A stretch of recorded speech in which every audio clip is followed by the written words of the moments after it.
Kalau dia sembuh, dosanya atau kutukannya sudah dicabut oleh Tuhan. Itu poinnya yang pertama. Yang kedua, kalau Anda kemudian sebagai seorang Kristen menyembah Yesus oleh karena dia bermukjizat. Ingat, Bung. Yesus bersaksi di dalam Yohanes 5 nomor 36. Ini kuncinya. Apa kata Yesus? Ada kesaksianku yang lebih penting dari kesaksian seorang Kristen bernama Mr. Dar. Bahwa semua pekerjaan yang aku lakukan, mujizat-mujizat yang aku kerjakan, mujizat itulah, pekerjaan-pekerjaan itulah yang aku lakukan sekarang ini. Dan pekerjaan itu, artinya mujizat itu membangkitkan orang mati, menyembuhkan orang yang sakit. Itulah yang bersaksi bahwa aku ini adalah utusan Tuhan. Bukan bersaksi bahwa aku Tuhan, karena aku mampu mengobati maka aku Tuhan. Enggak. Justru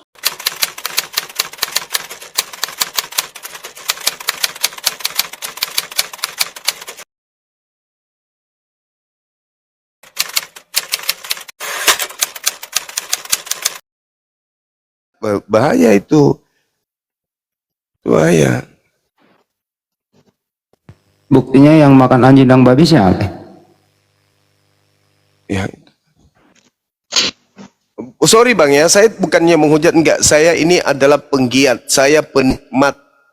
Ya, saya itu mungkin di antara pendeta, saya juga salah satu di antara pendeta, meskipun saya bukan pendeta, yang paling aktif belajar Bible. Dari kata ke kata, dari kalimat ke kalimat, dari bab ke bab saya pelajari. Bukan untuk mencari kesalahan, enggak, tapi mengungkap kebenaran yang ada di dalamnya. Oke, Bang Zuma kan ini apa mempelajari Bible juga ya, atau Alkitab atau tafsirannya atau yang ke versi bahasa Hebrew atau bagaimana itu? Atau yang Aramai? Saya belajar kemudian tidak perlu mentafsirkan, tidak perlu kemudian memberikan satu pemahaman yang begitu rumit. Enggak. Kenapa? Karena Bible ini setiap saat direvisi, setiap saat dikoreksi, diperbaiki, diatur sesuai dengan makna yang sudah ada.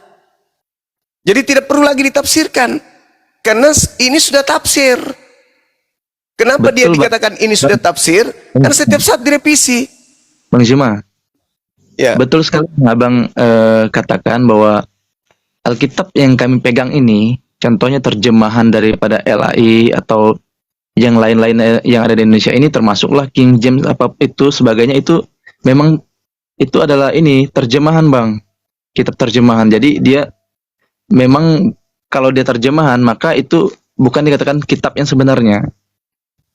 Ya, itu hanya menerjemahkan dari bahasa yang tidak kami mengerti. Contohnya dari bahasa Hebrew atau bahasa Yunani itu, maka adalah bahasa Indonesianya ini. Maka ketika dialihkan ke bahasa Indonesia, maka tentu akan ada ini perbedaan dalam kurun waktu, arti dari kata tersebut bisa ini Bang bergeser. Jadi saya sendiri tidak mengatakan bahwa Alkitab yang sepegang LAI atau dari LAI ini atau yang dari lembaga yayasan atau apapun ini adalah Alkitab yang sebenarnya, tapi ini adalah terjemahan, ya. Berarti bukan firman Tuhan kan? Ya, firman Tuhan dalam arti begini Bang, dia tetap firman Tuhan, tetapi yang saya pegang ini adalah terjemahan ke yang lebih mudah saya pahami. Contohnya, kalau ini berbahasa misalnya Ibrani atau Hebrew atau Aramaik, nah kalau saya tidak pernah belajar Ibrani atau Aramaik, maka saya tidak akan mengerti sama sekali apa yang saya baca atau saya lihat itu, ya. Maka diterjemahkanlah ke bahasa yang Indonesia yang saya juga bisa memahami di situ. Nah, maka terkadang Bang, terkadang dalam terjemahan itu ada perbedaan antara salah satu misalnya King James aja dengan LAI itu banyak perbedaannya. Ya, kalau kita membaca di KJP itu dengan salinan yang sedikit, terjemahan sedikit, tetapi di LAI bisa jadi banyak. Nah, itulah yang Abang katakan tadi menjadi tafsiran di situ. saya setuju, ya, sudah menjadi tafsiran. Tetapi apakah itu mempengaruhi kepada iman saya? Tentu tidak. Karena saya tidak hanya mempelajari itu, tentu kita melihat lagi teksnya yang lain. Bahkan Nah, kalau sekarang memang menurut kita pandai, kalau kita memang mempelajari bahasa Ibrani atau Hebrew itu dengan baik, tentu kita akan lebih tahu lagi makna yang sebenarnya, Bang. Begitu. firman Tuhannya itu yang mana? Tuhan ketika berfirman kepada penulis kitab saudara itu dalam bahasa apa emang? Sementara yang saya yakini, ini kan pendapat saya, bukan menyeluruh. Ya tentu dalam bahasa ini orang-orang Yahudi, apakah itu Nah, Hebrew? sedangkan original teks perjanjian baru itu bukan bahasa Yahudi, bukan bahasa Ibrani, bahasa Yunani. Berarti itu hanya terjemahan, berarti original teks kitab Anda hanya terjemahan. Kalaupun ditulis dalam bahasa Yunani di New Testament atau perjanjian baru, bahasa Yunani, yaitu saya rasa bisa juga, Bang, karena begini. Karena pada saat itu bangsa Israel itu sendiri, mereka berada di bawah pemerintahan Romawi, ya, atau bukan Yunani. Tuhannya berfirman dalam bahasa apa emang? Nah, di situ dinyatakan karena mereka di bawah kekuasaan daripada penjajah Romawi Yunani, maka mereka, saya rasa, menggunakan bahasa Yunani itu sebagai bahasa umum pada saat itu kita tahu bahasa internasional waktu itu. Ya, maksudnya saya begitu. Nah, sekarang yang saya tanya, Tuhannya berfirman pada saat itu kepada penulis kitab saudara itu berfirman dalam bahasa apa? Bahasa apa ya, Bang? Nah, itu juga karena original teks kitab Anda itu kan Yunani. Lebih kepada bahasa ini sih, Bang, kalau menurut saya bahasanya orang Yahudi atau orang Israel itu. Berarti kitab Anda ini cuma terjemah. Kitab dalam bahasa Yunani itu hanya terjemah saja gitu maksudnya. Ya, itu kan pandangan saya, Bang. Kalau untuk yang ininya, itu hanya untuk pandangan saya aja. Karena begini, jadi, Bang. Harusnya kalau itu bukan pandangan saja dari saudara, berarti Anda ingin mengatakan Tuhan pernah berfirman dalam bahasa Yunani gitu. Kan yang menulis itu kan pada saat itu bahasa persatuannya itu bahasa Yunani, Bang. Karena jadi Tuhan datang berfirman dalam bahasa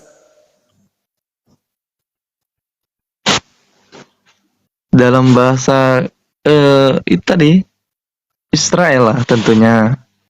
Oh, kalau begitu walaupun orang berarti Israel itu kitab saudara ini terjemah. Ada yang menulis dengan bahasa Yunani, yaitu kan supaya memang berarti bahasa Yunani ini pun adalah terjemah kan? Bahasa internasionalnya waktu itulah termasuk kayak sekarang ini kan bahasa internasional kita kan bahasa Inggris gitu ya. Ya, artinya kitab Anda yang asli pun hanya terjemahan kan? Saya tidak mengatakan bahwa itu terjemahan, tetapi ditulis dalam bahasa Yunani juga begitu. Tetapi saya tidak mengatakan bahwa diterjemahkan ke bahasa Yunani. Kan ada yang menerima firman dari Tuhan, Bang. Berarti Tuhan menggunakan bahasa. Ketika Tuhan menggunakan bahasa, itu pasti sesuai dengan bahasa si penerima firman. Siapa penerima firman di sini? Kalau Markus penerima firman berarti dia nabi. Kalau Paulus penerima firman berarti dia nabi. Kalau Lukas penerima firman berarti dia nabi. Berarti pengarang-pengarang kalau menerima firman langsung dari Tuhan, bukan melalui perantaraan nabi, berarti dialah nabinya. Nah, sekarang misalnya Markus menulis dalam bahasa Yunani. Markus ini menerima langsung dari Tuhan kah? Kalau menerima langsung dari Tuhan berarti mulai hari ini Anda harus panggil dia Nabi Markus. Kalau dia kemudian tidak menerima langsung dari Tuhan, lalu menerima dari mana? Jadi begini, Markus, ya Matius, Markus, Lukas, Yohanes itu adalah yang menulis kitab-kitab itu sendiri. Nah, mereka adalah saksi daripada kehidupan daripada Yesus itu sendiri. Berarti bukan menerima wahyu dari Tuhan. Saya tidak mengatakan juga demikian, tetapi yang pastinya mereka ada saksi ya. Contohnya kita Iya, kalau menyaksikan dia sebuah- saksi berarti dia wartawan. Kalau dia menerima wahyu langsung berarti dia nabi. Mana yang betul? Dia wartawan atau dia nabi? Kalau menurut saya tidak menerima langsung seperti yang abang Berarti simpulkan. dia wartawan, gitu bang. Tapi yang pasti dia adalah penulis daripada kitab-kitab itu sendiri. Jadi Iya, dia adalah wartawan yang menuliskan isi suratnya. iya betul. Kan? Tapi kalau maksud abang kan itu wartawan ya, itu kan pandangan abang. Itu sah-sah saja. Dia kan pewarta. Dia yang mewartakan berita. Berarti dia wartawan. Dari mana berita yang diterima ini? Apakah wahyu? Bukan. Berarti dari mengumpulkan cerita-cerita dari orang per orang. Ya wartawan lah itu namanya. Seorang penulis dia belum tentu menjadi wartawan. Seorang penulis Kan dia itu menuliskan habis itu dia wartakan. Betul bang. Maksudnya Nah, berarti dia bukan wartawan. berarti wartawan zaman sekarang ini. Nah, zaman sekarang disebut wartawan. Betul. Kalau sekarang ini ya Mengumpulkan berita lalu betul. menyampaikan kepada yang lain. Tetapi wartawan tidak pernah membuat seperti yang dibuat oleh ini Matius, Markus, Lukas, Yohanes ini. Maksudnya? Ya wartawan kan hanya mengambil berita, tetapi kan berita mereka itu tidak berfokus. Tidak berfokus. Kalau Matius, Markus, Lukas, Yohanes mereka kan punya fokus, tujuan di situ apa, penyampaiannya Iya apa. sama aja itu bang. Cuman kalau wartawan ya, itu meliput berita-berita, bukan cuma satu berita. Kalau wartawan Lukas ini fokus pada satu pemberitaan. Kalau Itu wartawan maksud yang sekarang ini banyak liputan-liputan yang diliput sekarang. Karena saya. Ya, ruang lingkup area pekerjaan mereka luas. Kalau dulu Markus hanya itu-itu aja. Lukas hanya itu-itu aja. Begitu saudara. Jadi pada intinya apapun ceritanya, kalau mereka menerima wahyu berarti nabi. Kalau dia hanya mendengarkan cerita dari orang-orang, dikumpulkan dari orang-orang berarti dia wartawan atau pewarta. dan mereka bukan hanya mendengar dari orang-orang, tetapi memang mereka lebih kepada saksi mata aja di situ ya. Jadi Nggak pernah Markus melihat Yesus, itu nggak pernah. Nggak pernah Lukas melihat Yesus, begitu juga Paulus tidak pernah melihat Yesus.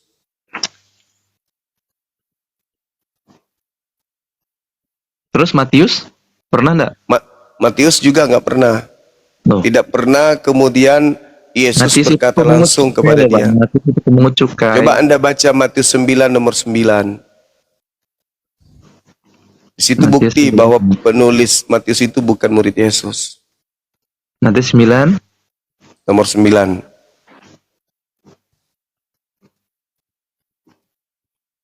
Nah, setelah Yesus pergi dari situ, ia melihat seorang bernama Matius. Ia melihat itu katanya, maksudnya gimana bang? Kalau ia melihat? Ya, dia melihat Apakah Yesus. mereka- Baca aja terus dulu sampai selesai nomor 9 itu. Oke. Setelah Yesus pergi dari situ, ia melihat seorang yang bernama Matius duduk di rumah cukai. Lalu ia berkata padanya, "Ikutlah aku." Maka berdirilah Matius lalu mengikuti dia. Kemudian ketika Yesus makan di rumah Matius, nih makan ya, datanglah banyak pemungut cukai dan orang berdosa dan makan bersama-sama dengan dia dan muridnya. Yang menulis ini Matius atau bukan? Ya, Yang menulis buku Matius ini Matius atau bukan? Sesuai dengan suratnya yaitu Matius. Iya, Penulisnya. namanya memang Matius biar dianggap sebagai murid Yesus. Tapi Matius nomor 9, bab 9, itu jelas sekali. Yesus melihat seorang bernama Matius lalu memanggil dia, ikutlah aku. Kalau Matius, penulis Matius ini adalah Matius, maka dia memanggil aku, maka aku mengikuti dia. Penulis Matius ini bukan murid Yesus, bukan si Kepas. Bukan murid Yesus. Matius kan bukan Kepas, Bang. Memang bukan Iya, Kepas. sorry, Simon, Simon ya, Simon disebut Kepas. Petrus.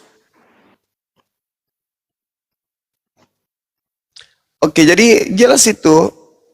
Begitu juga Yohanes. Yohanes itu juga bukan murid Yesus. Boleh Anda Begini, lihat Bang. di dalam Yohanes 21 nomor 24. Gitu. Saya mau bertanya dengan Bang Zuma. Di Boleh. luar pada konteks ini lagi ya, Bang. Boleh. Boleh ya? Apakah di dalam keimanan Bang Zuma sekarang yaitu menganut Islam atau keyakinan Muslim, apakah ada jaminan masuk surga seperti yang dijaminkan oleh Yesus Kristus kepada kami umatnya? Ada Dalam Islam ada jaminannya. Bahkan kami dapat warisan. Warisan kami adalah Firdaus. Al-Quran surah Al-Mu'minun jelas sekali bahwa umat Islam itu adalah umat yang telah memiliki warisan, yaitu surga Firdaus. Nah, Yesus tidak punya jaminan kepada Kristen secuil pun. Kalau jaminan neraka ada, tapi kalau jaminan surga kepada Kristen itu nggak ada. Al-Quran surah Al-Mu'minun, Bismillahirrahmanirrahim, kada aflahal mu'minun, beruntunglah orang-orang beriman, yaitu orang mukmin. Alladzina hum fi salatihim khashi'un, yaitu orang yang khusyuk dalam salat. Walladzina hum anil la'wi mu'ridun, yang menjauhkan diri dari perbuatan yang tidak berguna. Walladzina hum lizzakati fa'ilun, yang membantu si miskin, memberikan zakat. Walladzina hum li furujihim hafizun, yang tidak berzina, menjaga kemaluannya, illa ala azwajihim, kecuali kepada istrinya. Wa man ibtagha wara'a zalika fa ulaika humul adun. Tetapi barang siapa yang berzina, maka mereka itu adalah orang yang melampaui batas. Walladzina hum li amanatihim wa ahdihim ra'un, dan sungguh beruntunglah orang yang memelihara amanat dan memelihara janji. Ulaika humul warithun, mereka itulah yang mewarisi alladzina yarithunal firdaus, yaitu warisan Firdaus, hum fiha khalidun, mereka kekal di dalamnya. Itu jelas. Nah, kalau Kristen jaminannya neraka. Matius 7 nomor 22 sampai 23.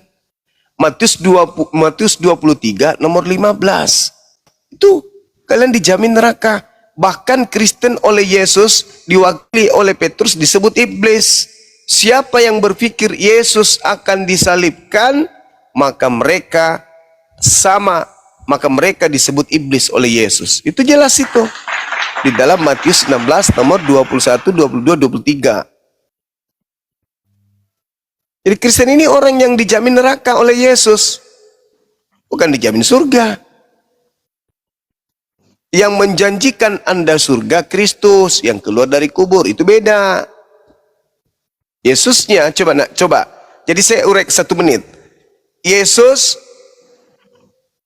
asli berkata, waspadalah kepada Yesus palsu. Pada saat Yesus mengucapkan ini, Kristen itu nggak ada. Yahudi ketika kedatangan Yesus palsu, mereka waspada dan mereka tidak mengikutinya. Nah, Yesus palsunya sudah datang. Belakangan Kristen muncul, menjadi percaya kepada Yesus yang palsu. Dalam kehidupan orang Kristen pengikut Yesus palsu, mereka bernubuat, mengusir setan, bermujizat. Akan tetapi di akhir zaman ketika yang asli datang, orang-orang Kristen akan berkata, wahai Yesus, dulu kami memanggil kamu Tuhan. Dulu kami bermujizat pakai namamu. Mengusir setan pun pakai namamu. Bahkan bernubuat pakai namamu. Apa kata Yesus? Enyahlah daripadaku. Aku tidak mengenal kalian. Kalian semua adalah pembuat kejahatan. Ini orang-orang Kristen memelas. Kami bernubuat kok. Mengusir setan. Bermujizat pakai namamu. Tidak. Enyah daripadaku. Aku tidak mengenal kalian. Berarti hari ini, seperti Andi Simon, Rusuli Lubis, dan banyak lagi pendeta-pendeta, itu mengusir setan pakai nama Yesus. Pertanyaannya, Yesus yang mana yang datang membantu mereka? Yang asli? Nggak mungkin. Kalau yang asli, Yesus di langit. Dan yang asli nanti juga akan menolak. Enggak, bukan saya. Lalu Yesus yang mana datang mengobati orang-orang sampai sembuh? KKR-KKR itu sembuh. Itu Yesus yang mana? Yang palsu. Makanya dikatakan oleh Yesus dalam Matius 24:24, si Yesus palsu ini mampu melakukan tanda-tanda yang dahsyat dan mujizat-mujizat sekiranya menyesatkan banyak orang, orang-orang pilihan. Makanya kalian itu memang pengikut Kristus kalian ini, memang. Tapi sayangnya kalian ditolak oleh Yesus asli karena kalian pengikut Yesus palsu yang Yesus minta kepada muridnya agar waspada. Lukas 21:8. Waspadalah kepada penyesat yang datang kepadamu dengan memakai namaku, Yesus, dan berkata, akulah dia, waktunya sudah dekat, jangan kamu ikuti. Ayo. Ketika ada orang yang mengatakan, akulah dia, ditangkap orang itu. Lalu disalibkan orang itu. Setelah dia keluar dari kubur, disembah oleh orang-orang banyak, yaitu Kristen. Berarti kalian ini pengikut penyembah Kristus palsu. Makanya diusir. Siapa di atas muka bumi ini yang memanggil Yesus Tuhan, bernubuat, mengusir setan, bermujizat kalau bukan Kristen? Kristen kan? Nah, siapa yang diusir? Kristen. Itu adalah warisan buat Kristen, pengusiran ke neraka. Kenapa? Yang disebut di situ yang diusir, yang tidak diakui adalah enyahlah engkau yang melakukan segala kejahatan. Ya. Kenapa dikatakan seperti itu? Kenapa mereka disebut melakukan kejahatan? Karena mereka tidak melakukan kehendak Bapa. Makanya tadi saya bertanya sama Anda kan, secuil aja, sepotong aja, ada nggak kehendak Bapa yang dilakukan oleh orang Kristen? Karena Anda sendiri tersanggup menunjukkan mana kehendak Bapa yang dilakukan oleh Kristen. Secuil aja, nggak ada kan? Mingguan, Natalan, pesta babi, pesta minum khawar, tidak bersunat, ibadah minggu, menyembah Yesus, merasulkan Paulus. Apakah itu kehendak Bapa? Mengkitabkan kitab Lukas, mengkitabkan kitab Markus, Galatia, Filipi, Roma. Apakah itu kehendak Bapa? Kehendak Bapaknya coba Anda baca di dalam Ulangan 4, nomor 2, nomor 3. Apa kata Tuhan di sana? Jangan kau nambahi aturan hukum-hukumku, ketetapanku yang kudatangkan kepada Musa, dan jangan kau kurangi. Jangan kau tambah, jangan kau kurangi. Nah sekarang Kristen muncul, ditambahnya itu adalah Lukas, adalah Markus, Matius, dan sebelah bla bla bla surah Paulus itu ditambah-tambahinya. Kehendak Bapaknya jangan kau tambahi. Oh iya Bang Juma, ini saya sudah mendapatkan teks atau ayat pendukung atau dalil daripada tentang Matius adalah murid, ya, atau penulis daripada sendiri. Terdapat dari Matius 10 ayat 3 itu Bang. Nah itu jelas Matius pemungut cukai yang Abang tadi bilang kalau dia bukan dari ini penulis itu, tetapi di situ jelas. Anda dia baca nomor satunya Bang. Ya. Itu ada di Matius 10 ayat 3 loh Bang. Tentang Anda baca nomor satunya Bang. Yesus memanggil. Anda baca dari nomor 1. Yesus memanggil kedua belas. Coba Anda baca nomor 1. Dan memberi kuasa pada mereka untuk mengusir roh-roh pada mereka. Kepada mereka. Segala kelemahan. Inilah nama kedua belas. Justru itu membuktikan. Nah, termasuk justru itu membuktikan kalau pengarang Matius itu bukan murid Yesus. Kalau Matius 10 itu Anda katakan itu bukti, bukan. Justru itu menguatkan bukan Matius ini murid Yesus. Kalau dia murid Yesus, narasinya beda. Dia katakan begini, maka Yesus memanggil kami 12 muridnya, lalu diberikannya kepada kami di atas segala setan, lalu membuangkan dia dan menyembuhkan segala penyakit dan melenyapkan segala dan orang. Maka inilah nama-nama ke-12 dari muridnya. Yang pertama, aku. Yang kedua, Yakub, Yahya atau Yohanes atau siapalah. Mana ada? Justru di situ dia menuliskan sendiri kalau dia bukan bagian dari 12 murid. Jadi pengarang Matius menuliskan sendiri kalau dia adalah orang ketiga, bukan bagian daripada murid Yesus. Ini dari zaman Facebook 2008 saya sudah sampaikan kepada orang-orang Kristen. Nggak ada bang, nggak ada. Penulis Matius itu bukan murid Yesus, dia orang ketiga. Coba. Ini kan kita orang Indonesia, pemakan tempe tahu, orang cerdas. Bagaimana bisa kita menarasikan itu adalah Matius? Kalau dia Matius, maka Yesus memanggil kami, ke-12 muridnya. Lalu diberikannya kuasa kepada kami atas segala setan, akan membuangkan dia dan menyembuhkan segala penyakit dan melenyapkan segala aib tubuh orang. Maka inilah nama-nama kami ke-12 murid. Mereka berarti bukan aku, bukan penulis. Itu saudara, memang berat. Cuman saudara Kristenku memang hanya didoktrin di dogma. Mereka diusahakan jauh dari Bible. Mereka disuruh percaya kepada pendeta, pastor aja terus sambil bayar perpuluhan. Mereka nggak dididik untuk mendalami Bible selayaknya umat Islam dididik mendalami Al-Quran. Kalau bisa kalian itu dijauhkan dari Bible. Dengarkan pendeta aja, bayar perpuluhan, dah selesai. Kalian belajar melalui kami umat Islam yang netral, yang tidak membutuhkan perpuluhan. Kami ngajarin kalian itu rela ikhlas semata-mata untuk meluruskan akidah yang sudah bengkok terlalu jauh. Itu.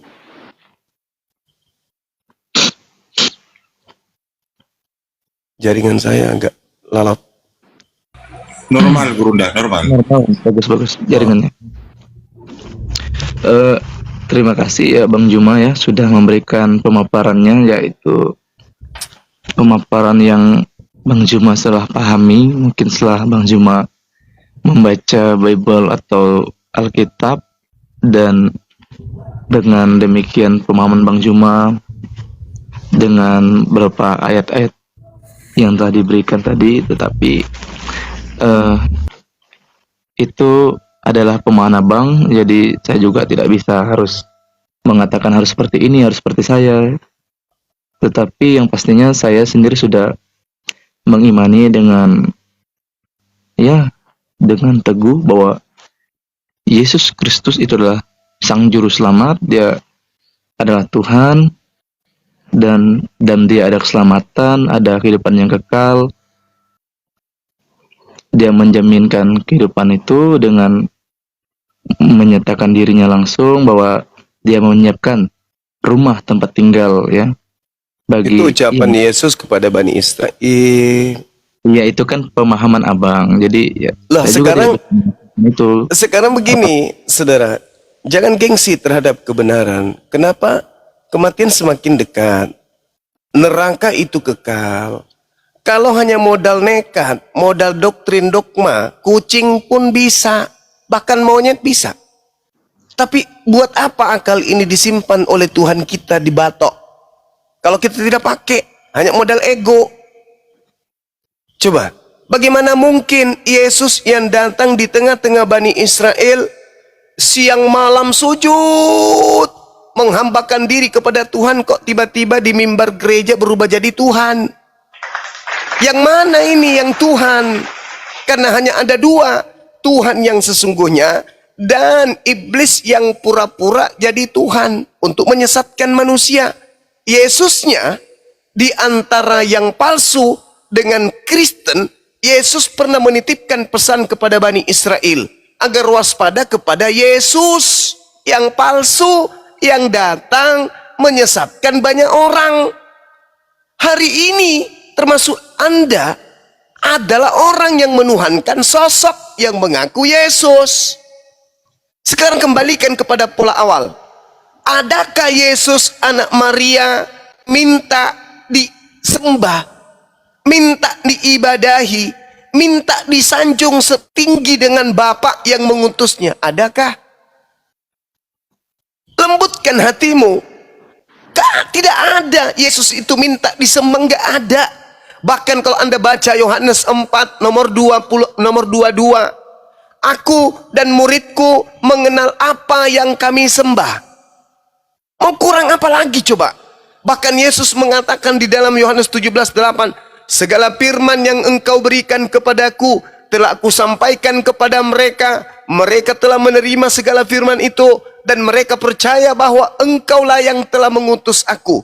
Murid-muridnya setelah tamat dari sekolah Yesus sang guru, mereka lulus dengan predikat percaya Yesus adalah rasul utusan Tuhan. Titik. Nggak ada embel-embel Tuhan. Yang mau dituhankan itu cuman iblis. Jangankan kepada Kristen yang bukan Bani Yakub, bukan Bani Israel, kepada Yesus aja iblis tipu Yesus agar Yesus sujud menyembah iblis. Lukas 4 nomor 6. Iblis datang kepada Yesus, ya Yesus sembah aku. Kalau kau sembah aku, maka segala kemuliaan langit bumi akan aku berikan kepadamu Yesus. Sebab aku berkuasa memberikan kepada siapapun yang aku kehendaki. Iblis mau Yesus menyembah dirinya. Apatah lagi kalian? Tentu iblis mau kalian pun menyembah kepada Yesus, kepada dirinya. Nah, Yesus membuka tali kasut supaya kalian itu bisa membersihkan kaki. Apa kata Yesusnya? Waspadalah kepada si iblis yang datang kepadamu dengan memakai nama Yesus dan berkata, akulah dia, saatnya sudah dekat, jangan kau mengikuti mereka. Apa pesan yang disampaikan oleh Yesus? Apa pesan yang disampaikan oleh Yesus? Wahai Bani Israel, esok hari sedikit lagi akan muncul iblis menyamar memakai namaku dan berkata, akulah Yesus. Apa pesan Yesus? Jangan kamu percaya. Orang Yahudi hari ini berhenti nggak jadi Yahudi? Ke-11 murid Yesus punya turunan hari ini menjadi Kristen nggak? Enggak. Mereka mati di dalam keyahudian.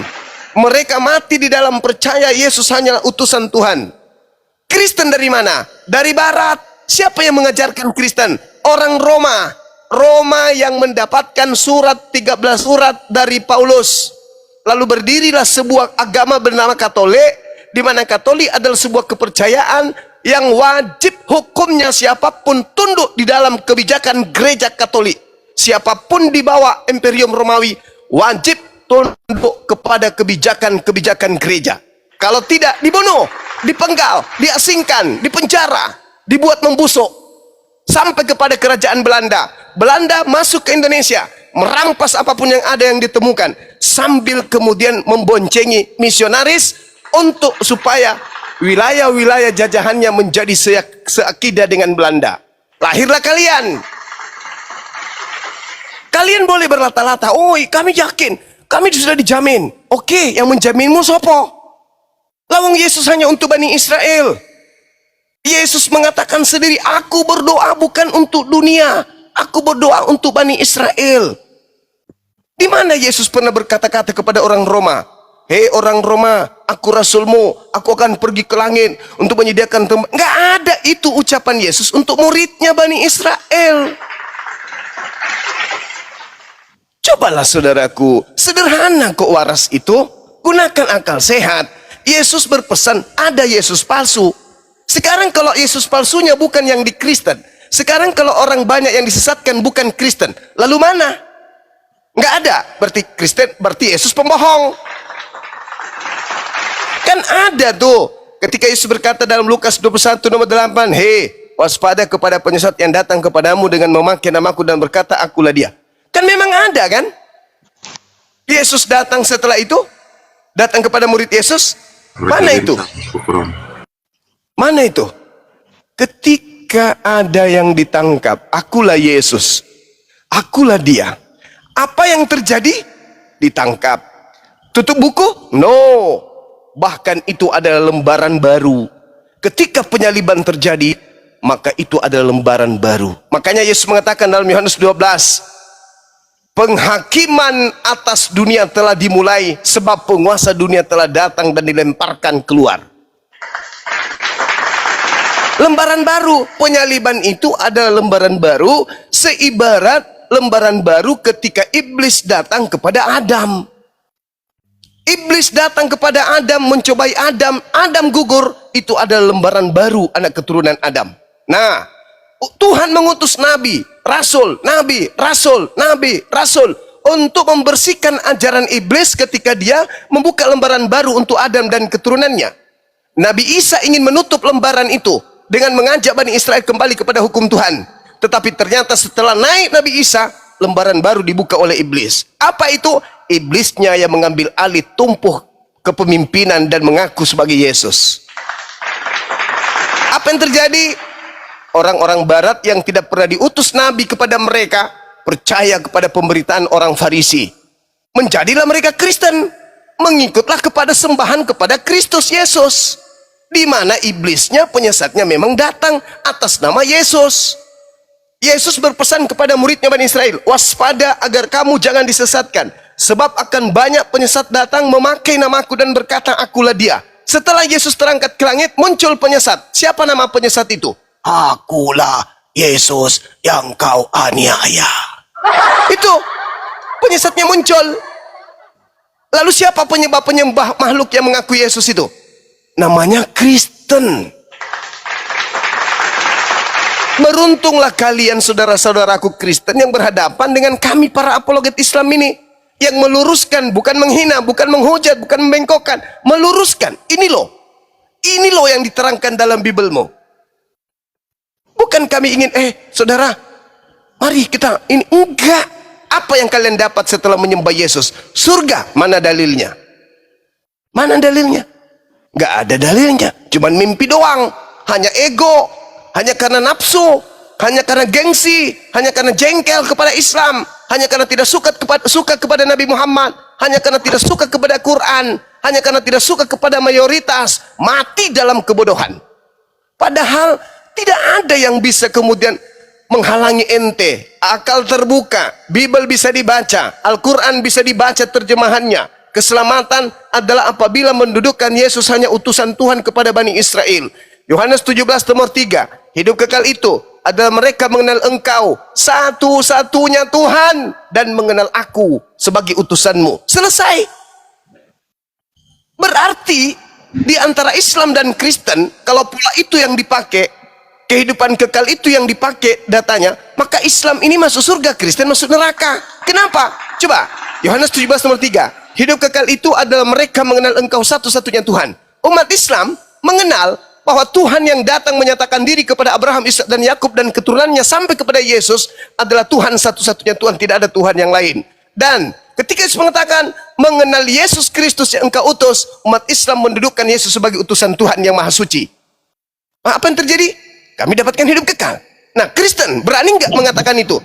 Bahwa satu-satunya Tuhan adalah Bapa yang mengutus Yesus, dan Yesus hanya dikenal sebagai Rasul utusan. Berani nggak orang Kristen? Kalau berani, silakan. Jangan kau sembah Yesus, tapi dudukkan dia sebagai Rasul utusan Tuhan kepada Bani Israel. Sama seperti kami. Berani nggak? Nggak berani. Kenapa? Karena ada Yesus yang mencekoki otak mereka. Kamu keluar dari Kristen, kamu nggak makan babi lagi. Kamu keluar dari Kristen, kau tidak dapat jaminan surga lagi. Kau keluar dari Kristen, kau tidak dapat karunia lagi.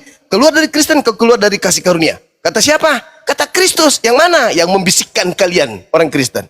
Yesusnya yang asli ada enggak mengatakan gitu? Enggak. Yesusnya mengatakan ketika ditanya dalam Matius 19 nomor 16, Guru, ya, apa yang harus aku kerjakan supaya aku bisa memperoleh hidup yang kekal? Apa kata Yesus? Lakukan segala apa yang diperintahkan Elohim kepadamu. Tuh. Berarti kata Yesus, kalau mau selamat, lakukan hukum Taurat. Sedangkan kata Paulus, kata Kristus palsu melalui Paulus, baca di Galatia 5 nomor 4. Apabila engkau mengharapkan kebenaran datang dari hukum Taurat, maka kamu akan keluar dari kasih karunia. Yesus Kristus lepas dari kamu jika kau mengharapkan ada kebenaran dalam hukum Taurat. Bertentangan bukan? Antara ajaran Yesus asli dengan Yesus yang palsu. Karena Paulus mengatakan begini, Aku menerima Injil bukan dari manusia, tetapi aku menerima Injil dari Yesus Kristus, dari Kristus Yesus. Galatia 1 nomor 15, Galatia 1 nomor 1, Galatia 1 nomor 11, nomor 12. Aku menerima Injil bukan dari manusia tapi dari Yesus. Sedangkan yang asli adalah manusia. Yesus adalah manusia. Asli itu. Sedangkan Paulus menerima Injil dari Yesus yang bukan manusia. Palsu. Karena iblis itu bukan manusia. Tapi iblis bisa mengaku bom-bom, iblis bisa mengaku suma, iblis bisa mengaku siapapun. Bahkan dikatakan dalam kitabmu, iblis pun bisa menyamar menjadi malaikat terang. Apalagi cuma ngaku-ngaku, akulah Yesus, akulah Yesus, akulah Yesus. Stop. Yesusnya berkata, waspadalah kepada setan yang datang kepadamu dengan memakai nama Yesus. Sederhana kalau mau sehat, sederhana kalau mau waras. Masalahnya sekarang ini adalah gengsi dan kekuatan sivilisasi yang menjerat supaya orang-orang ini tidak mau lagi keluar dari agama itu. Kenapa semakin hari semakin berat? Makanannya babi, makanannya anjing, makanannya tikus, pararang, padale, balao. Makanan-makanan yang diharamkan Tuhan, makanan-makanan yang dipersembahkan untuk dewa-dewa, dimakan semua. Padahal Tuhan tidak hanya sekedar melarang, ada hikmah di balik itu. Kapan engkau makan babi, babi itu unsur tubuhnya, gennya itu 99% sama seperti gen manusia. Kau makan babi itu sama dengan kau makan manusia. Itu kenapa babi dilarang makan? Karena babi itu unsur tubuhnya secara alami hampir persis dengan apa yang ada dalam diri manusia. Makan babi sama dengan makan manusia. Seekor babi kalian makan sama halnya kalian makan satu orang manusia. Bagaimana selama Anda hidup? Sudah berapa ekor manusia Anda makan? Kok manusia? Berapa babi? Itu sama halnya berapa orang yang kau makan. Makanya kalian bebal. Makanya kalian itu sulit menerima kebenaran. Meskipun kebenaran itu sudah terang disampaikan, tertutup. Summum bukmun umyum fahum la yarji'un. Kenapa? Karena kalian benci terhadap firman Tuhan yang datang kepada para nabi. Yesus berkata, aku tidak berkata-kata dari diriku sendiri. Apa yang aku katakan adalah apa yang diperintahkan untuk aku katakan dan aku sampaikan. Dan firman yang aku terima itu adalah hidup yang kekal. Itu kata Yesus tuh. Tapi apa kata Paulus? Jika engkau mengharapkan ada kebenaran dari hukum Tuhan yaitu Torah, maka engkau akan keluar dari Kristus. Maksudlah keluar dari Kristus palsu kan? Itu fakta saudara, fakta. Kami berbicara berdasarkan dalil, bukan hanya berdalih. Dalil, itulah fungsinya Islam datang untuk membackup kalian yang masih bisa mendapatkan hidayah.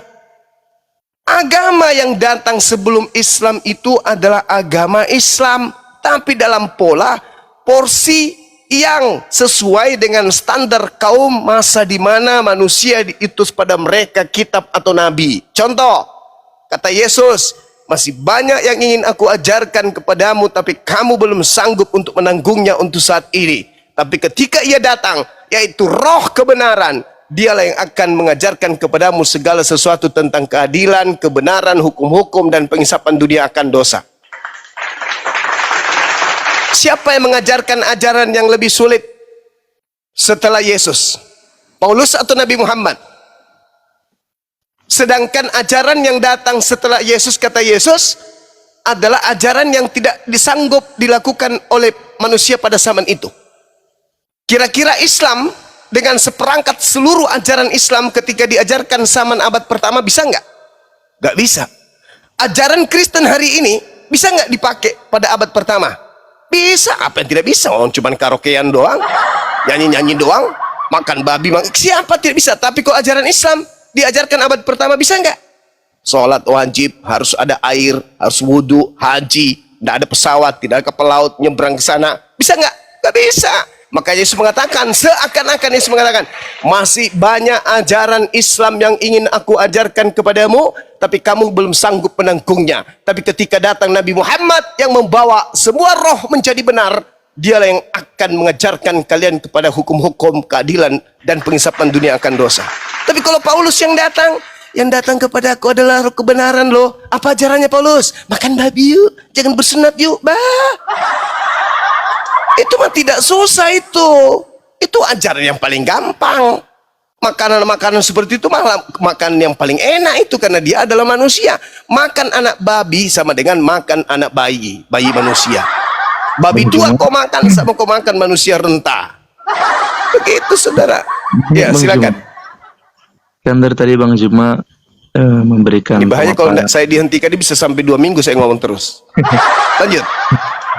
Dari Bang Juma memaparkan tentang bahwa New Testament ya dari Injil itu 4 Injil dan juga berapa kitab setelahnya sampai Wahyu itu adalah hanya sebatas karangan Bang saja, Afida. bukan Iya. bukan lagi firman Tuhan. Nah, tetapi saya heran dengan Bang Zuma, tetapi Bang Zuma sering sekali mengutip daripada ayat-ayat tersebut, termasuklah surat-surat Paulus di dalamnya untuk mungkin membuat satu statement atau pernyataan begitu. Kenapa Bang Zuma masih memakai dari ini surat-surat Paulus ini juga, maksud saya? Kenapa nggak usah aja dipakai gitu, kalau emang ini menurut Bang Zuma kan hanya karangan Paulus, jadi kan bukan firman Tuhan. Begitu. Oke, saya jawab ya. Tadi sebelum sesi ini kita sudah sampai pada pembicaraan mereka ini adalah wartawan. Di Makassar ini ada yang disebut surat kabar Fajar, ada Pedoman Rakyat, ada Tribun Timur. Memberitakan tentang apa? Memberitakan tentang peristiwa-peristiwa yang terjadi di tengah-tengah masyarakat Sulawesi Selatan. Apakah hoaks? Tidak, itu adalah kebenaran. Tapi benar apapun yang dituangkan di dalam surat kabar Pedoman Rakyat, Fajar, Tribun Timur, kok jadi promosi ya? Tidak akan sampai pada level firman Tuhan. Kenapa? Karena itu hasil penyelidikan. Apakah bisa dijadikan sebagai sumber kisi-kisi pengajaran? Bisa. Bisa dijadikan referensi keilmuan? Bisa. Tapi tidak bisa dijadikan sebagai firman Tuhan. Itulah yang terjadi terhadap kitab saudara. Jadi ketika saya membaca kitab saudara, dikatakan di situ misalnya, Yesus, aku tidak dapat berbuat apa-apa dari diriku sendiri. Yohanes 5 nomor 30. Benar tak?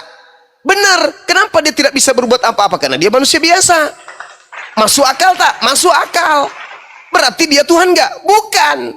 Masuk akal enggak kalau dia Tuhan? Enggak. Masuk akal enggak kalau dia bukan Tuhan? Masuk akal. Itulah makanya digunakan. Lagian kitab suci saya mengatakan, apa tatama'una ayyu'minu lakum wa qad kana fariqum minhum yasma'una kalam Allah thumma yukharrifunahu min ba'di ma aqalu wa hum ya'lamun. Maka apakah kamu wahai orang Islam masih mengharapkan mereka orang-orang di luar Islam akan percaya kepadamu, sedangkan segolongan dari mereka mendengarkan firman Allah lalu mereka mengubahnya setelah memahaminya, padahal mereka mengetahuinya. Orang-orang yang konon mendengarkan, menulis kesaksian-kesaksian orang, mereka tahu. Mereka menuliskan kesaksian dari orang yang pernah bertemu dengan penyampai firman, yaitu Yesus atau Nabi Isa. Tapi mereka menuliskan bukan berdasarkan itu. Mereka menuliskan berdasarkan nafsu mereka untuk supaya catatannya diterima oleh penguasa, yaitu Romawi pada kala itu. Itu yang terangkan Al-Quran. Maka Al-Quran mengatakan, ya ahlal kitab, lima talbisunal haqqa bil batil wal taktumul haqqa wa antum ta'lamun. Wahai ahli kitab, mengapa engkau mencampur adukan antara yang hak dengan yang batil, antara firman Tuhan dan karanganmu? Mengapa kau campur adukan? Berarti Al-Quran memberikan sinyalemen bahwa kitab yang hadir di tengah-tengah kami umat Islam hari ini adalah kitab yang bukan firman Tuhan, tetapi bercerita tentang kitab Tuhan. Itu tidak ada masalah di sana. Makanya Al-Quran mengatakan, fawailul lilladzina yaktubuna al-kitaba biaidihim tsumma yaquluna hadza min indillah. Celakalah orang yang menulis sebuah buku dengan tangan mereka sendiri, kemudian mereka berkata ini dari Allah. Padahal itu bukan dari Allah, kecuali mereka hanya untuk punya tujuan menjualnya dengan harga murah. Itu yang diterangkan Quran. Maka ketika Bible datang, kami terima, ini yang dicerita dalam Al-Quran. Ini buku ini nih yang dicerita dalam Al-Quran. Ini nih. Makanya saya gunakan. Untuk apa? Untuk menyadarkan saudara-saudara saya Kristen.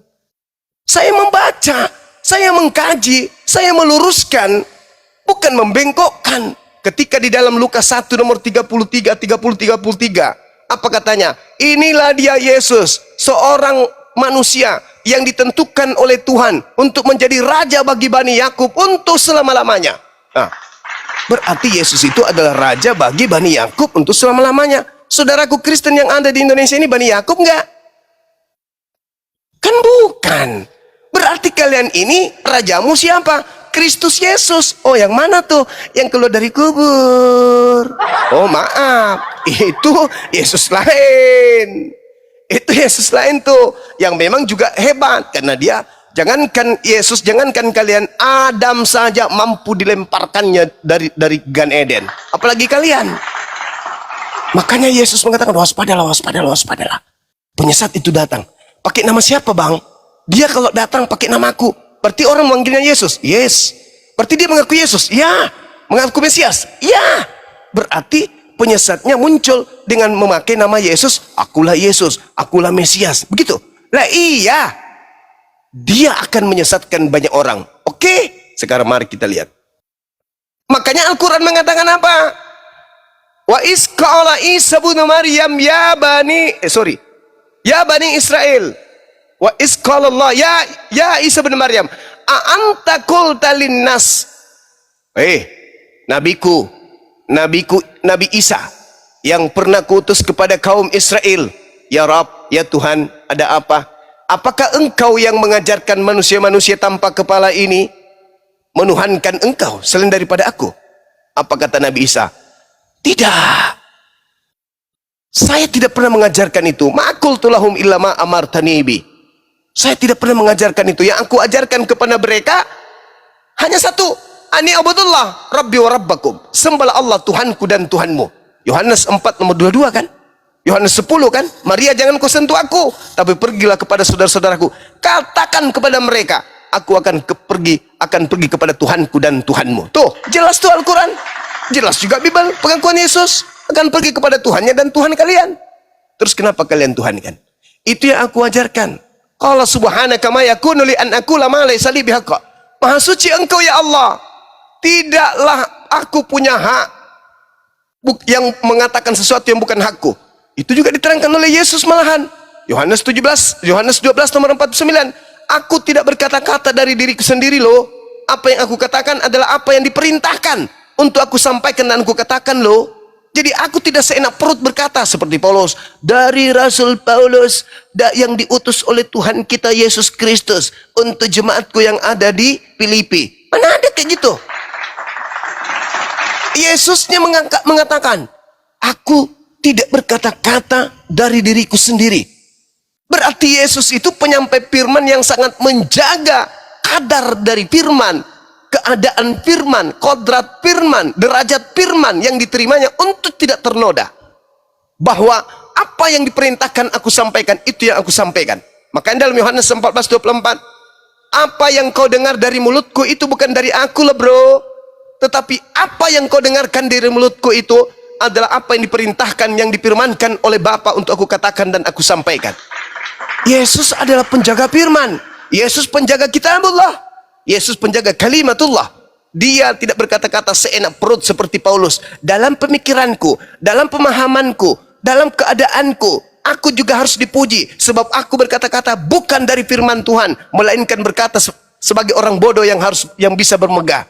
Apa-apaan ini? Yesusnya menjaga lisannya. Aku tidak berkata-kata dari diriku sendiri. Apa yang kukatakan adalah apa yang difirmankan Tuhan untuk aku katakan, aku sampaikan. Datang si Lukas, Theophilus yang mulia. Banyak orang yang menceritakan, yang menyusun cerita-cerita peristiwa-peristiwa yang terjadi di antara kita. Maka aku terpanggil untuk menyusunnya kembali. Seenak perut nyatat. Yesus sendiri nggak pernah ngarang. Oh, dia ini Theophilus disebutnya. Ada lagi Ananias, pergilah, carilah orang di jalan yang namanya Jalan Kudus, temuilah yang bernama itu. Aku akan menjadikan dia sebagai orang bla bla bla bla bla bla bla bla. Itu ucapan dari mana, Cak Ayu? Lawang Yesus aja berhati-hati menjaga skala prioritas firman yang diterima dari Tuhan. Ini kalau tidak dihentikan, tidak berhenti nih, tidak berhenti.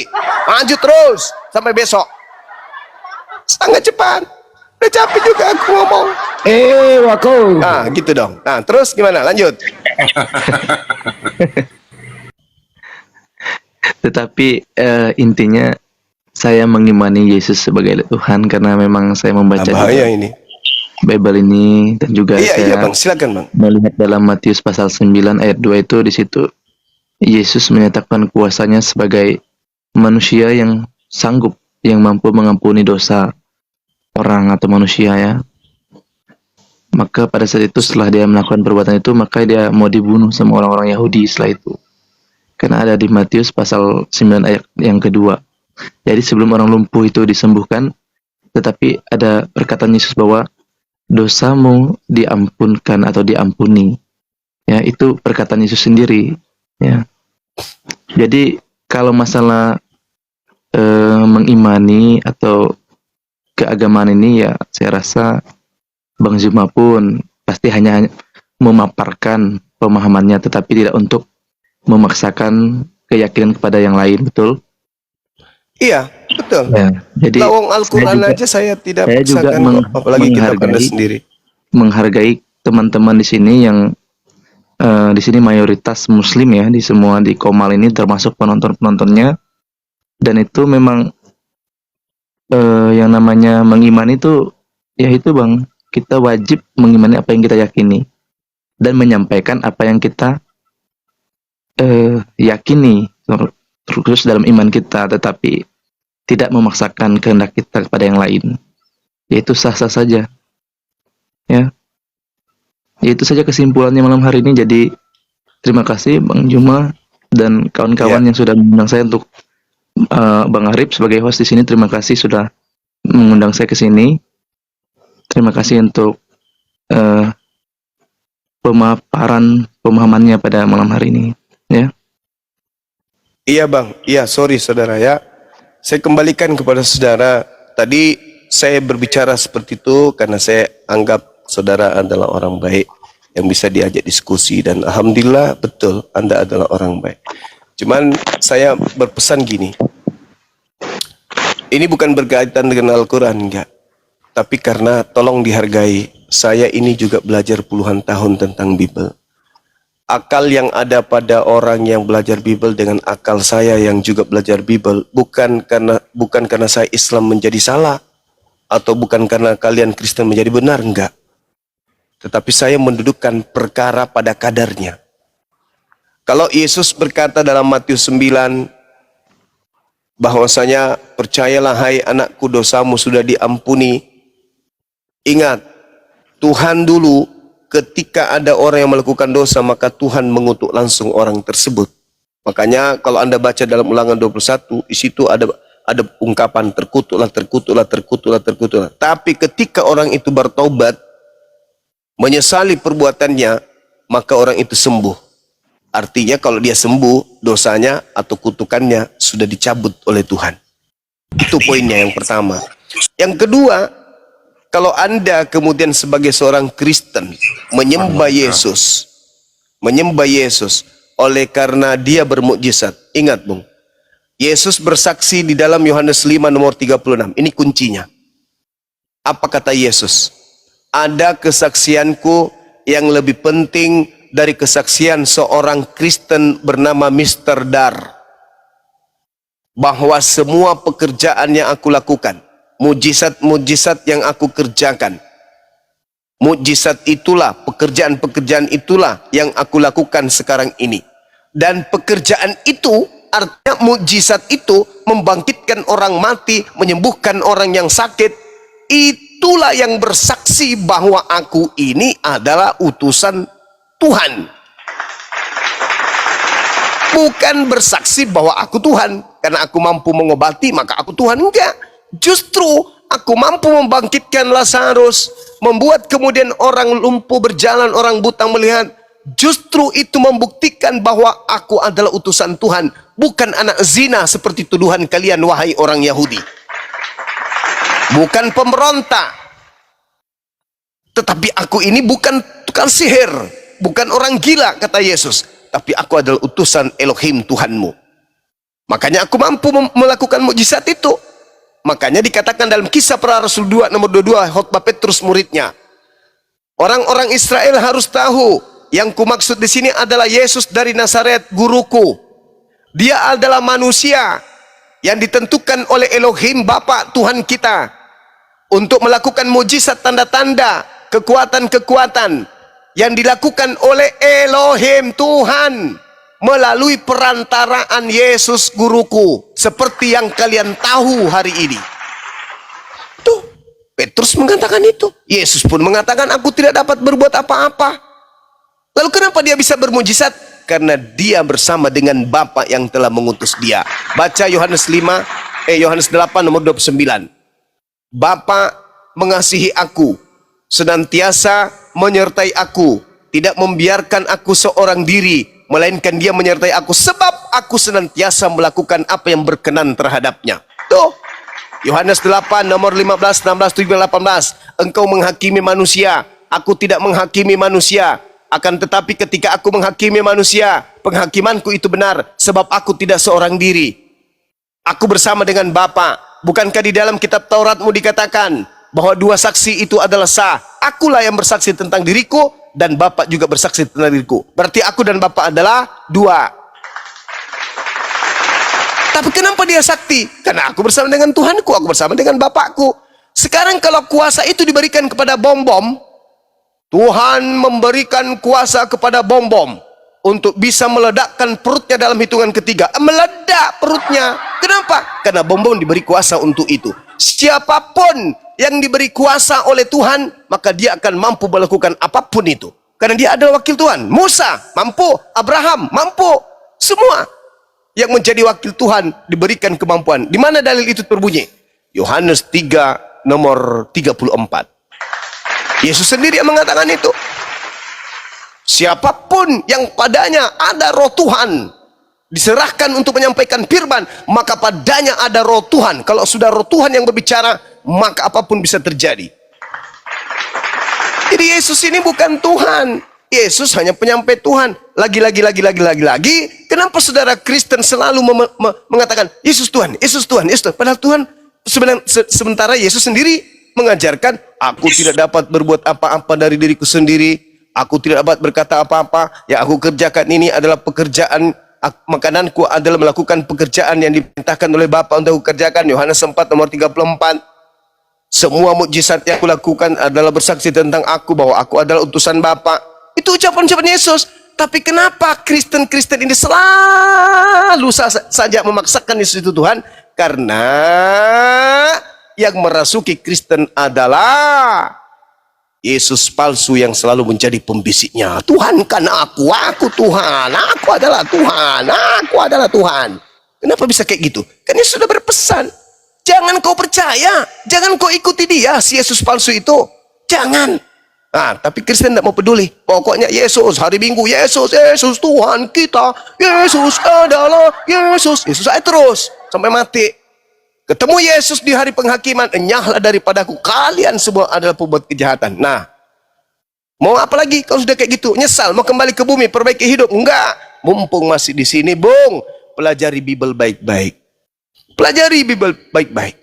Karena murid Yesus aja nih, Yohanes 17:8, setelah menerima pengajaran dari Yesus, segala firman yang Tuhan wahyukan kepadaku, telah aku sampaikan kepada muridku. Muridku menerimanya. Hayo, apa kata muridnya? Menurut Yesus, mereka semua percaya bahwa aku adalah utusanmu. Yesus bersaksi muridnya mengimaninya sebagai rasul. Titik. Kristen mengimani Yesus sebagai Tuhan. Tuhan yang mana? Tuhan yang datang kepada mereka yang keluar dari kubur. Tapi seakan-akan, tapi Kristen tidak mau tahu. Yang Kristen mau dudukan Yesus anak Maria. Anak Maria menolak. Tidak, kau Tuhanku, bukan. Kamu Tuhanku, bukan. Kamu Tuhanku, bukan. Bukan aku yang kau Tuhankan. Tapi Yesus, iya memang. Ada memang yang mengaku Yesus. Tapi bukan aku. Nyala daripada aku. Kalian adalah membuat kejahatan. Hentikan aku cepat. Aku gak berhenti nih ngomong.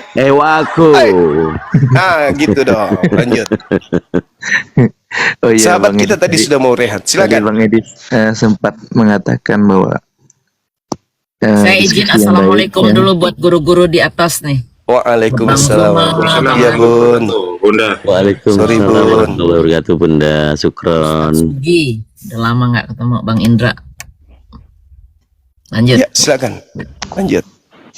Ya, bagi saya kalau menjadi orang Kristen yang punya apa namanya pemikiran yang baik, terus seorang Kristen yang belajar dan punya intelek, ketika mendengar dialog-dialog seperti ini, itu tidak akan membuat orang Kristen itu sakit hati. Justru hal itu akan memacunya ya lebih mendalami imannya lagi. Ya. Mungkin ada sebagian orang Kristen yang ketika mendengar statement atau pernyataan dari kawan-kawan di sini misalnya ya, menjadi pembicara, ada mungkin yang tersinggung, yang marah, tetapi yakinlah bahwa mereka yang tersinggung, mereka yang marah itu mereka tidak mengerti yang namanya berdialog. Nah, kalau kita yang sudah paham, biasa berdialog, ya itulah namanya kita berargumen sesuai dengan apa yang kita yakini. Memang terkadang keluar daripada argumen itu kata-kata yang tidak enak. Tetapi kalau kita memang sudah berada dalam yang kita imani, nah itu tidak akan mempengaruhi sama sekali. Begitu ya. Dan itu tidak akan membuat, contohnya saya tidak akan sakit hati dan Bang Zuma atau dengan teman-teman kayak Kang Dito kemarin yang berdiskusi dengan saya. Jadi diskusi itu hal yang ini ya hal yang biasa bagi saya. Jadi walaupun ada mungkin teman-teman kami yang Kristen yang mampir di room ini mungkin sering berkata-kata yang tidak baik, ya saya perwakilan jadi mohon maaf kepada teman-teman Muslim di sini semuanya ya, karena mereka tidak paham yang artinya namanya berdiskusi ya. Jadi di sini kita tidak baperan, di sini tidak boleh baperan. Ketika saya juga memaparkan apa yang saya yakini, ya teman-teman di sini saya yakin tidak baperan dengan yang saya katakan, dan juga sebaliknya. Ketika Bang Zuma sebagai pembicara malam hari ini berbicara sesuai dengan dia yakini, ya saya juga tidak akan baperan di situ. Ya. Karena kita orang berilmu, berintelek ya, pasti kita paham arti berdiskusi itu. Terima kasih ya malam hari ini. Jadi Ya, sama-sama Bang. Sama-sama. karena saya juga mau istirahat, besok kita ada ibadah. Ya. Siap. Terima kasih untuk Ya, rekan-rekan semua. izin mungkin sebelum semua. turun, Bro Dar, karena sangat positif. Izin Gurunda, Bang Zuma. Ya, sebagai conclusion ya, bahwa tujuan diskusi di sini setelah banyak pemaparan dan pemahaman di luar sebelum kita mengetahui dan akhirnya mengetahui, sebenarnya yang bisa kita simpulkan sebagaimana kami harus mendakwakan kebenaran Islam dan menyampaikan walau satu ayat saja. Saya kutip di dalam surah Al-Anbiya ayat 67. A'udzubillahi minasyaitonirrajim. Bismillahirrahmanirrahim. Ufillakum walima ta'buduna min dunillah. Afala ta'kilun. Artinya, celakalah kamu dan apa yang kamu sembah selain Allah, tidakkah kamu mengerti? Ini pertanyaan di dalam ayat suci kami. Insya Allah, kalau sudah mulai belajar untuk sudut pandang yang positif, mempelajari kitab suci yang ada di dunia ini, maka kebenaran akan terbuka dengan sendirinya yang disebut dengan hidayah. Wallahu ta'alamu bisawab. Itu saja Guru Dan. Izin. Masya Allah, luar biasa. Iya, sip. Oke, Saudara Dar, mana tahu mau rehat, mau istirahat mungkin? Mungkin kalau yang disampaikan kan itu terlalu dalam. Kalau saya bahasa Indonesia, iman itu tidak boleh merusak akal. Tapi akal itu harus berkesesuaian dengan iman. Jadi itu aja sih kalau menurut saya. Semoga kedepannya lebih baik, Mr. Bro. Mr. Dar, makasih Anda diskusi sopan. Kami hormati itu. Siap. Apresiasi banget.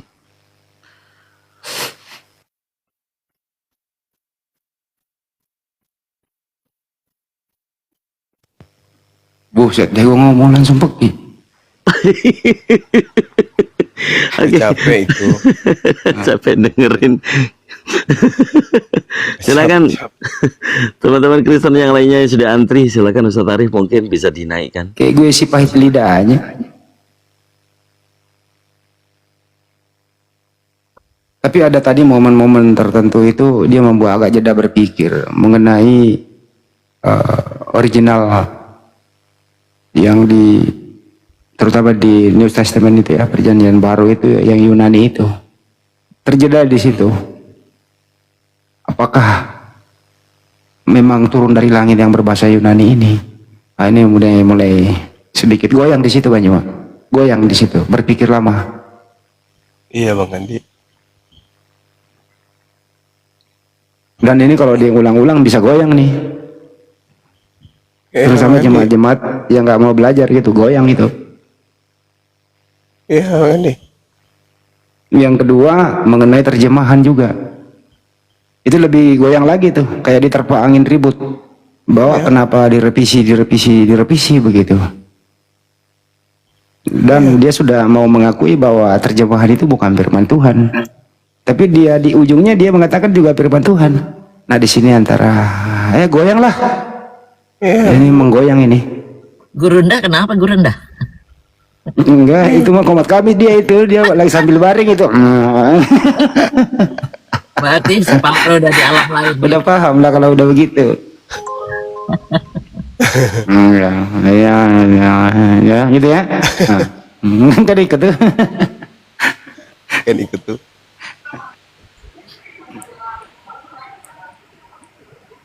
Apa enggak goyang? Ternyata yang perjanjian baru yang Yunani itu bukan turun dari langit. Enggak begitu bahasanya dalam proses pewahyuan. Karena Nabi itu waktu itu ada di Bani Israel. Tentu bahasa kaumnya yang mudah dimengerti kaumnya. Iya, Bang Andi, sebelum Bang Zuma Cakarudu ya. Cakarudu Indonesia. Cakarudu Indonesia. Bang Ibnu Sanjaya, Kristen atau Muslim? Silakan. Iya, assalamualaikum. Muslim. Waalaikumsalam warahmatullahi wabarakatuh. Silakan. Iya, cuma pengen ngikutin aja kok, Bang. Soalnya tiap hari ngikutin, seneng gitu lihat Bang Zuma dakwah itu. Cuma gitu. Bukan dakwah itu Bang, gitu orator itu. Iya, maksudnya itu.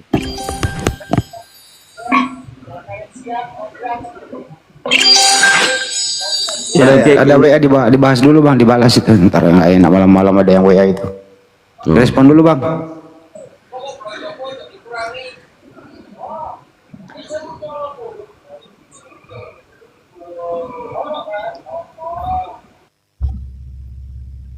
Bang Handi, suara saya jelek ya? Oh, bagus Bun. Putus-putus nggak? Enggak, cuman agak merah dikit satu bar itu. Izin dong Bang Handi, saya mau turun. Minta tolong teman-teman yang belum follow saya, minta tolong di follow dong. Ya, Iwan Villa. Ya, 4,8K dibantu follow-follow. Ini Bunda Mila, Masya Allah. Ini dimana aja kita disupport sama beliau. Dan beliau luar biasa, Masya Allah. Dakwah beliau memang berserta kita dengan menampilkan sesuatu untuk penyemangat kami semuanya di jalur diskusi lintas agama. Insya Allah doa kami juga selalu semoga Bunda Mila segala hajatnya diijabah oleh Allah. Amin amin ya rabbal alamin. Teman-teman di support ya, di follow ya. Silakan. Ini Pak Daniel bukan Kristen, ini mualaf dia. Oh. Pak Daniel, selamat malam. Selamat malam, salam Bang. Oh, Kristen ternyata. Kristen ini. Oh ya, yang NTT ya, yang timur ya. Pengikut Tuhan. Saya ini anak Tuhan. Anak Tuhan. Izinkan saya sebentar. Silakan, Daing. anak Tuhan. Saudara juga anak Tuhan toh. Tuhan tidak punya anak. Kita ini anak Tuhan loh. Emang Tuhan punya bini, punya anak? Kalian itu mengerti nggak? Enggak. Coba kasih ngerti gimana bisa Tuhan beranak? Kita itu semua manusia ini anak Tuhan. Kok bisa? Sebelum kalian masuk mau kotak-katik firman Allah kami atau kitab kami, kita ini anak Tuhan. Oke. Semua ciptaan. Tanggal berapa kau dilahirkan Tuhan? Dengar dulu, sabar dulu, jangan Anak marah-marah. Tuhan, saya minta tanggal berapa kau dilahirkan Tuhan? Makanya jangan marah-marah dulu. Bang Andi ini juga salah. Bang Andi ini juga salah. Tuhannya Kristen itu punya bini, bahkan poligami. Coba dibaca Yesaya 54 ayat 1 sampai 5 tuh. Jangan panas-panas dong, jangan panas-panas. Enggak, ini bener nih yang saya bilang nih. Coba dibaca, Bang. Ya, Yesaya Lanjut. itu kan apa yang kalian Pak De paham. nggak usah pakai data, Pak De. Udah, jangan panas-panas. Apa yang kalian paham itu udah. Ya, saya bilang kita ini anak Allah atau anak Allah gitu ya, kalian ya. Kalau kalian kan anak Allah, kalau kita kan anak Saya kan membenarkan Anda, Bang, kalau Tuhan Anda itu punya anak, bahkan poligami. Saya Salahnya di mana, Bang? Saya membenarkan. Oke, udah cukup. Paham. Saya membenarkan apa Menurut kalian yang kamu, tidak paham. menurut kamu Tuhanmu siapa sih yang punya anak itu? Kita ini anak Tuhan, manusia ini anak Siapa? Tuhan, anaknya Iya, Allah. siapa Tuhan anaknya itu? Allah. Siapa? Kalau Siapa? kalian paham ya, penciptaan Allah itu Siapa Tuhan kamu yang punya anak itu? yang Siapa? mencipta manusia itu siapa? Allah. Kan? Siapa? Siapa? Makanya kita itu jangan egois. Oh, Kita ini siapa? anaknya Allah. Bro, Kalian siapa, ini bro? egois, tidak mengerti, tidak paham Astagfirullah. tentang anak bapak. Siapa? Siapa Kita Tuhan ini itu yang punya anaknya anak? Allah, anak Tuhan. Bro Daniel, bentar doang Bro Daniel. Kalau udah sebut nama baru kita lanjut. Siapa Tuhan itu yang punya anak? Kita semua. Siapa Ini nama bacakan Tuhan nih, itu? Saya bacakan nih. Ya. Kamu nyebut Sebab suamiku siapa itu. yang menciptakan Nih, langit nih, dan nih, bumi? nih, Dan saya siapa bacakan yang biar menciptakan pada tahu, manusia? nanti saya dibilang fitnah lagi. Coba dibesarin. Yang menciptakan manusia siapa? Iya, Kan bentar, Allah. Bang Daniel, Kalau Bang dia Daniel, bentar, Bang menciptakan, Daniel, bentar. sama halnya Bang dia Daniel, bentar, melahirkan. Bang Daniel, ini kitabmu saya baca dihormati ya. Bersorak-sorailah hai si mandul, Yesaya 54 ya. Bersorak-sorailah hai si mandul yang tidak pernah melahirkan, bergembiralah dengan sorak-sorai dan memekiklah hai engkau yang tidak pernah menderita sakit bersalin, sebab yang ditinggalkan suaminya akan mempunyai lebih banyak anak daripada yang bersuami. Siapa suaminya? Ayat 5 nih, kita baca nih. Sebab yang menjadi suamimu ialah Dia yang menjadikan kau Tuhan semesta alam. Ini Tuhan poligami janda-janda mandul. Dah. Tuh. Apa Nah, kalian berarti yang nggak salah dipahami? saya dong. Apa yang kalian dipahami ya? Apa yang kalian dapat di Pak De nggak ngerti data itu, Pak De. terserah kalian, tapi kalian Kan harus terserah kan. akui Itu, bahwa kasih kalian itu. anak Allah. Kita Kau ini manggil anak suamiku. Kan itu. Nah, itu kan jelas sekali itu Tuhan poligami janda-janda mandul itu.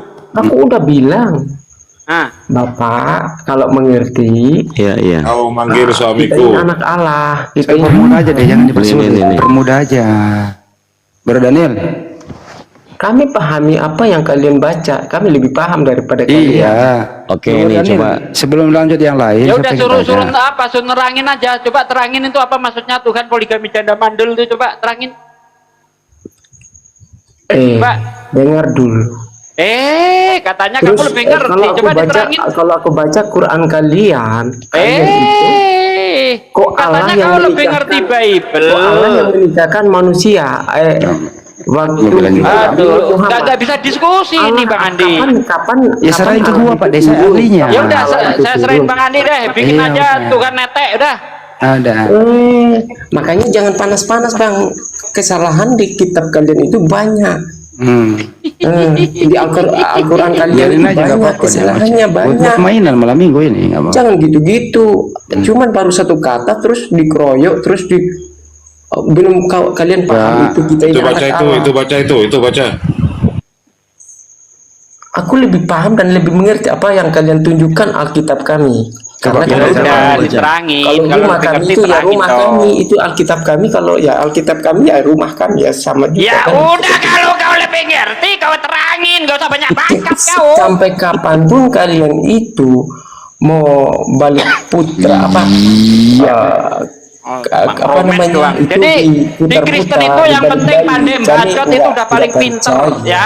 Asal pandai bacot di Kristen itu udah paling pinter. Bukan bagaimana orang itu berilmu, dah. Memang Yang penting pandai bacot, dah. Itu paling pinter Kami dia. anak Tuhan, memang kami mengerti. Anak Tuhan atau anak setan? Iya, terserah kalian mau bilang setan kah, itu kan bukan urusan kami ya. Anak Tuhan kok Urusan makanannya Tuhan. babi. Ya udah, Sementara aku Tuhan di dalam aku kitab baca Imamat ya. 11, Kalian sementara memperhadapkan yang di kuasa. dalam kitab bukan Imamat 11 ayat Iya. 6 ayat 7 Apapun Tuhan kalian- melarang makan babi. Lah mulut kau makan kotor babi, kalian, kau anak setan, kau apapun bukan anak kalian Tuhan kau. kotor, mulut kalian kotor, itu memang kalian itu udah nyata. Kami terima kok, tapi yang berurusan bukan kita sesama manusia. Mulutnya tapi Yesus kalian juga berurusan kotor, dengan mulutnya Tuhan. Yesus juga kotor, kok lu nuduh saya gimana? Isi. Malah ngatain saya mulutnya kotor. Yesus aja mulutnya kotor, ada orang minta tolong malah disamakan dengan anjing. Ngerti enggak kau?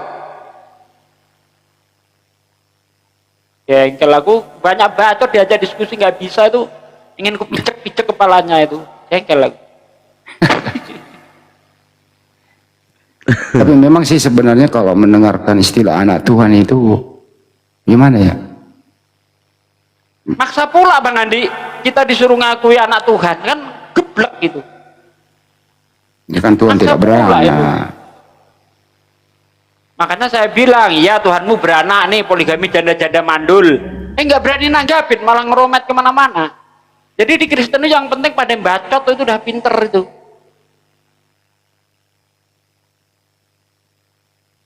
Itulah risikonya kalau ada istilah anak Tuhan. Kalau Tuhannya adalah Yesus, berarti Yesus beranak dong. Atau minimal punya istri dong. Gimana sih? Inilah yang membingungkan terjemahan ini.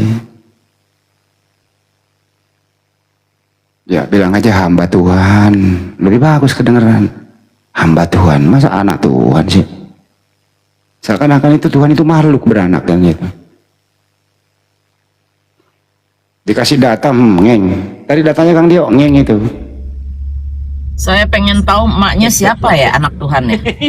Kalau lu Enggak. Makanya janda-janda mandul, Bunda. Janda Ada. Saya beda tadi. Tunggu Luga, kalau Luga jelas. Luga lain lagi. Alam hayalan itu. Lain lagi. 3 pribadi 1 keluarga kalau Luga. Iya benar.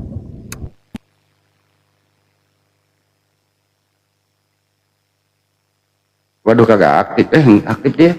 Kagak aktif. Tunggu gua kirimin dulu. Udah siang tadi udah kecapean dia di sini tadi Bang Handi. Ada Jimmy Neighborhood. Nih.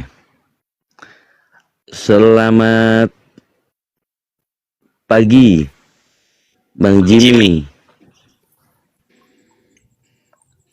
Pak Jimmy, selamat pagi. Pak Jimmy. Pak Jimmy. Ya, Pak. Pak Jimmy dari pagan denominasi mana? Dari tadi. Dari gereja tadi pagi. Tidak. Siapa yang tawa? Pak Jimmy, monitor Pak Jimmy. Ditanggapi pula ya Pak ya. Cakurudu. Iya.